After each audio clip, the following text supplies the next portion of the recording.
الحمد لله إلهي بمهدله وآدي آدا ومهد علينا يا سي شرف يا كرامي قدرين مدن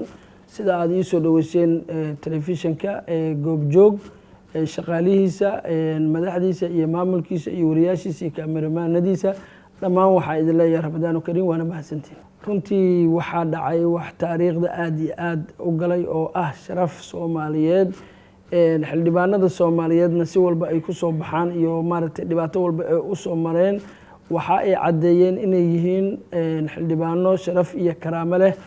wadanka Soomaaliyana badbaadiyay waxa ay ku badbaadiyeen waayo waxa la rabaa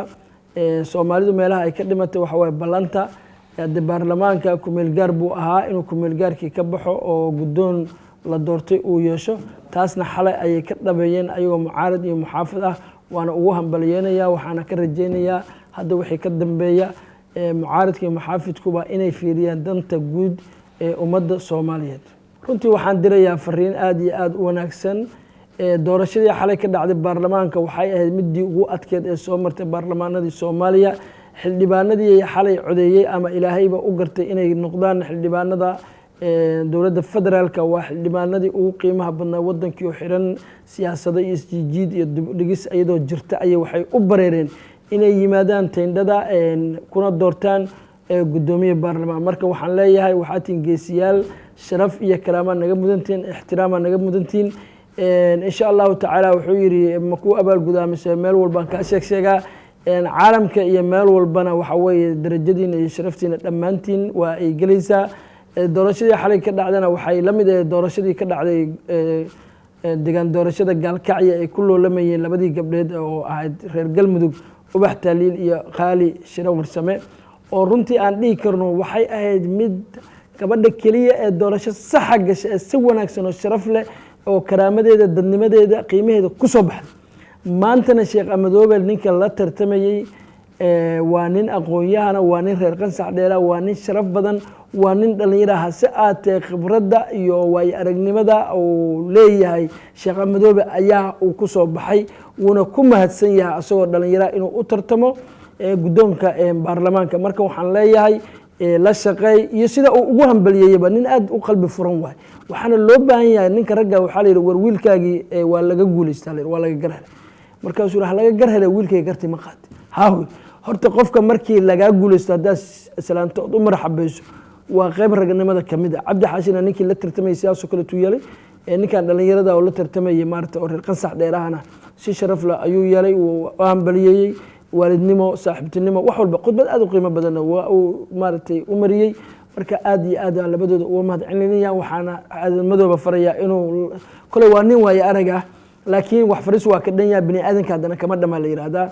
in aad la tashatay ninka kula tartamayay waa nin dhalinyar waa nin aqoon-yahan wax badan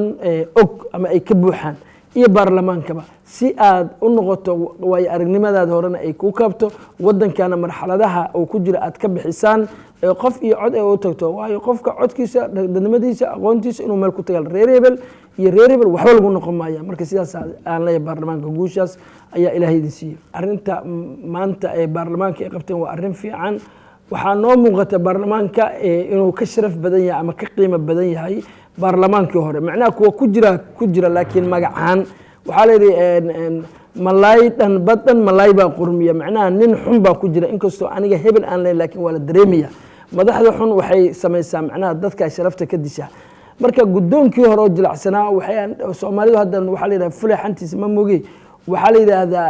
baarlamaankii la lahay laakiin baarlamaanka waxa noo cadaatay baarlamaan la leeyahay inuusan ahayn baarlamaan sharaf badan oo Soomaali wanaag iyo karaamo iyo sharaf iyo heybad iyo dadnimo iyo shuruucda wadanka inuu dhameystiro u taagan inuu yahay waxaana noo muuqata madaxweyne sharaf badan inuu soo baxay macnaha ayaan Ilaahayna ka rajeynaynaa ayagana waxaan Ilaahay uga baryaynaa inuu waafajiyo sidoo xalay u waafajiyay tartan fiican oo sharaf leh waqtiga yar degdeg ku jirto ay ku doorteen gudoomiye baarlamaan oo anaga aan ku qanacsana marka dhaqanka Soomaaliya aniga niiri rag isku madari waa ku qanacsana marka kula shacabka Soomaaliya ku qanacsan madaxweyne lagu qanacsan waad keenaysaan hadii Ilaahay ma waan idin ka rajeynaynaa madaxweynaha aad doortana waxaan ballan ka qaadaynaa sanadkan is-aaminaad iyo madaxweyne wax lagu siiyay ma dhaqanka iyo siyaasadda iyo ganacsiga waa la mideynaya waana la shaqeynaa waana la xisaabtamaya taasna waxa la rabaa horumarka uu ku gaara wali waxaan dhihi lahayd baarlamaanka soo socda dawladda soo socda madaxweynaha waa inuu banaanka ka raadiya wasiirada si ay u xisaabtamaan dowladda iyo baarlamaanka iyo xukuumadda marka taana waa soo jeedinaya aragtideeda gaarka war runtii arrintaasi arrin saxa maahan wadankan maanta doorasho ayuu u baahan yahay in dib loo dhiga maahan sideedana waxaa la yidhi arrin ballan taagan ninka dib u dhigaa beenlow waay macnaha been iyo waxyaalo kale iyo broblem in la geliyay ahayd ayaa la doonayay annaga marka caqligeenna iyo maskaxdeenna iyo waayo aragnimada aan kaashano laakiin taas waxaa ka awood badisay ilaahay qoraalkiisii iyo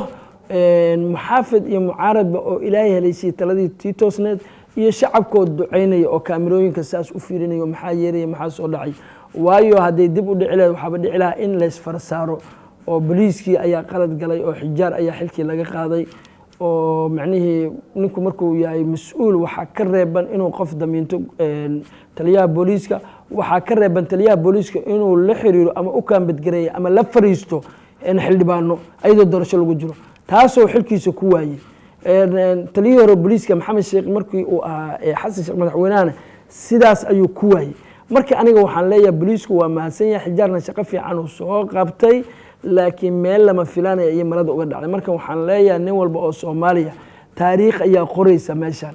dowlad cusub oo carduna ayaa dhisan nin walba waxa aad qabanayso meesha aad tagayso warka aad dhehayso lugta meesha aad dhigayso warooy fiiro u yeelo iska ilaali ha isku qaldamin konton sano boqol sano ayay media ku galaysaa caruurtaada saameyn ku noqonaysaa qof iyo cod ay saameyn ku noqon qof ha taageerin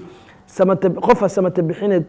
bixi dowladnimada iyo sharafta iyo diinta iyo karaamada dalka Soomaaliya u heli in adeerka ha ugu helin walaalka ha ugu helin qabiilkaada ha ugu helin Soomaali midnimo iyo wanaag iyo sharaf iyo horumar ugu heli waa midkaad ku dhaarto kitaabka gacanta aad ku saartay haddaad ugu heli weysana aakhiraad u socotaa berito ilaahay baa kugu la xisaabtamayo waa maxkamad aan racfaan iyo qareen iyo laaluush midnaba aan lahayn taabaa ku talagelaysa haddii ilaahay xildhibaanada sharafta badan ee runtii waxa waaye Soomaali waxa la yiraahdo waxay aragooda ku deeqaa uuntooda ku deeqaan horta aragiini iyo waxqabadkiina hore kamayna naxin aad iyo aad baan idinku boorinayaa shaqada aad qabateen labadii doorasho aqalka sare iyo golaha shacabka waxaan rabnaa madaxweynaha doorashadiisa horta waqtigii loogu talagalay inay ku dhacdo waqtigana ilaahaya waqtigaas inay ku dhacdo oo u diyaar garowdaan oo wax walba oo dhaca ina arintaas ka dhabaysaan waa muhiim in aad ka fikirtaan waayo waxaad ku dhaarateen wallaahi oo billaahi oo tallaahi dalkan dadkiisa iyo diintiisa iyo sharaftiisa iyo cizigiisa inaad badbaadinaysaan waxaa ku badbaadi kartaa dadka sharaxan musharaxiinta ah sida hadda madaxweyne maxamed cabdullaahi farmaajo xasan sheekh maxamuud sheekh shariif sheekh axmed maxsuum ma aha laakiin nin walba meel buu ku fiican yahay xaqiiqa nin walba meel buu ku fiican yahay waxa waaye waa laba ninoo waaye araga iyo nin cusub waay marka waxaa la idinka rabaa kulay raggaasaa miis ka saara waa ujeednaa siyaasadda meesha u dhacaysa waa ujeednaa aqbalkii ijaabka ilaahay baa iskale ninka soo baxaya anaga aad baan u malay karnaa laakiin ka hor dhici mayno baarlamaankana ka hor dhici mayno cidna aad uga geli mayno laakiin ninkaas fiican oo annagana isha ku hayno idinkana qalbiga aad ku haysaan ayaa la rabaa inaad doorataan idinka laftigiina waxaa la tashataan bulshada rayidka la tashta ganacsatada la tashta anoo dhaqankii ila tashta ugaaskii Soomaaliyeed garaadkii Soomaaliyeed saldaankii Soomaaliyeed